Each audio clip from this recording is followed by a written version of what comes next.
This will be the most important season of Dak Prescott's career.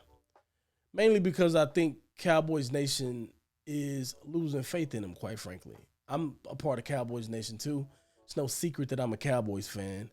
And I think Dak, if he does not propel the Cowboys to at least an NFC title game appearance, folks are going to be asking that front office to move on from him, quite frankly. He's making a lot of money. He's been in this offense or in a similar style offense for years. He's 30 years old. He should be in his prime. And time and year, over and over and over again, the same thing happens. In the biggest games that have playoff implications. So that can mean trying to make the playoffs in itself at the very end of the season, which he's done that and come up short through game-changing interceptions. Or it's even in the playoffs in some of these games that are winnable. Guess what he does? Game-changing interception or fumble. And the same thing continues to repeat itself over and over again. And I think folks are getting tired of it, quite frankly. I know I am. And sometimes the Cowboys front office doesn't do a good job at acquiring players. There's been a lot of times where there are really good free agents out there, and the Cowboys never really get into that. The Cowboys, to be fair, draft pretty well and are pretty good at developing that talent, right? But look at what they did. I'm just thinking about this season on defense. And I'm just thinking about what they have at their disposal. You already got Dan Quinn, who's running that defense, who has done a masterful job. You got Micah Parsons, who will probably win multiple Defensive Player of the Year awards before his career is over. You got Trayvon Diggs on one side. You went and picked up Stephon Gilmore on the other side. Insane. You got three great safeties. Malik Hooker had played really good last year. Donovan Wilson broke out, in my opinion. Curse also made plays. Not to mention DeMarcus Lawrence. Then they went and got Big Mozzie. That's going to be wreaking havoc in that defensive tackle spot. And then offensively, yes, you lose Ezekiel Elliott, who I don't know if I feel great about losing him, considering how much of a positive leader he was to the team. But you lose Ezekiel Elliott because Tony Pollard has really emerged as one of the top running backs in the league, and I think that's fair.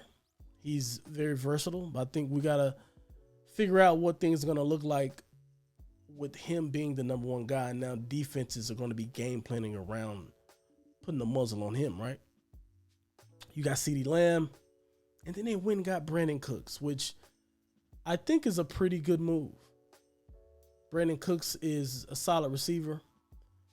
He's a really good receiver, and he's going to be able to stretch the field. Michael Gallup's going to be healthy. You did lose Dalton Schultz, but you replaced him with the kid out of Wisconsin, Jake Ferguson. Obviously, they got to get Zach Martin figured out, but you got Tyler Smith, Zach Martin. You got an offensive line. You have everything. You have everything on that roster to be able to make a run at a Super Bowl. But the one question that I have, because even in some of those other areas like Tony Pollard, he'll be fine. He'll be fine. I don't have questions in the receiving core. I don't have questions on the line. I don't have questions with the running back.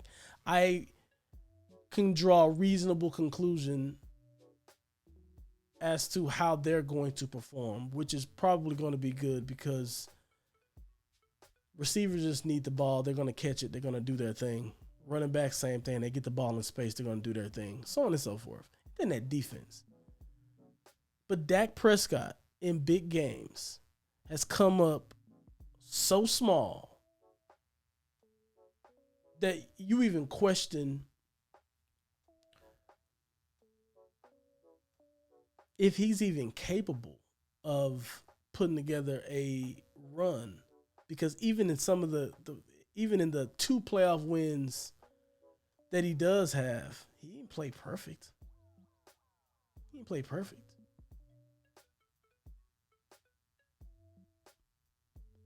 So I think it's important because people are starting to grow increasingly impatient with him. And now, which I think this is BS, but there's this thing with him in camp, and Trayvon Diggs mouthed some bad words to him, and some folks are saying, well, he doesn't have the respect of the team and so on and so forth. I'm telling you, when things like that start to fester, and I don't think nothing of that. I've played football all my career or all my life for the most part. And yes, people are going to chirp. People are going to say all types of stuff. People are going to say all types of stuff to anybody, quarterback, anybody. So that's going to happen. So I ain't necessarily worried about that. But I think it's a reason there's a story, because there's uncertainty about Dak Prescott's play. And I think there's a lot of pressure on him to deliver because of what's around him. Everybody's passing him up. Jalen Hurts just passed him up. Super Bowl appearance already. Joe Burrow, Super Bowl appearance already. And obviously, those 2 guys came into the league with more hype than Dak did, right?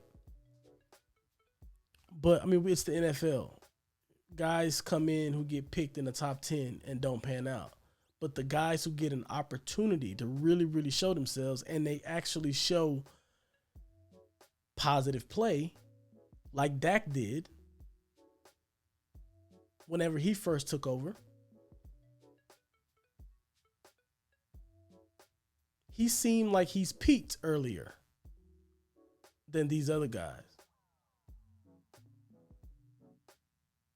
And let's say those other guys peaked, because I can't necessarily say that because they're so young and they just recently had got this far or whatever, right?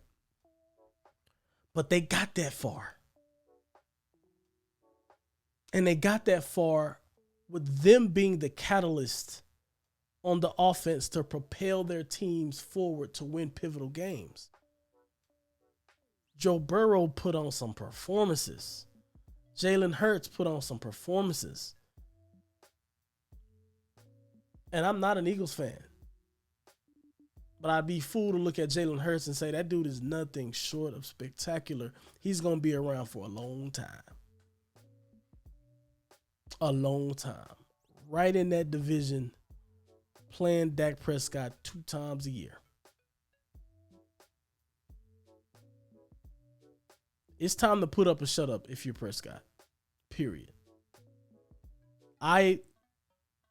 This is not a question of his talent. I think he's super talented. I was happy whenever he took Romo's spot. Just 100% I was happy. I thought he did bring something different to the offense. But for whatever reason, I'll be honest, I'd never liked the Kellen Moore-Dak Prescott pairing. Because I feel like Dak's better at supporting the weapons around him versus it being the other way around. And Kellen Moore is quarterback first. He's a pass-happy offensive coordinator. He wants everything to be set up off the pass and that sort of thing. And that puts a lot of responsibility on your QB. Not that Dak can't handle it, but I don't think that it's the best way to optimize him long term and optimize that offense in a way that can allow them to spread some of the pressure. Because in that offense, the team goes as far as Dak Prescott goes. If Dak has a bad game, you lose. And I like some of these other situations where, okay, if the quarterback's struggling, you can, you got a running back that they're going to rely on that's going to be able to do some things, or you can get some pretty easy pitch and catches to some of those receivers out there, and they take it amongst themselves to propel the offense forward. And the Cowboys do have talent outside. They do have talent around them, right? But anyway, I'll just say this. If Dak Prescott does not take the Cowboys to a deep playoff run, I mean, make it to the NFC title game, he's going to be on the hot seat entering that offseason. I'm not saying he's going to get moved or anything like that. I don't think that's going to happen. But are people going to start completely turning against him? Absolutely. Absolutely. Absolutely.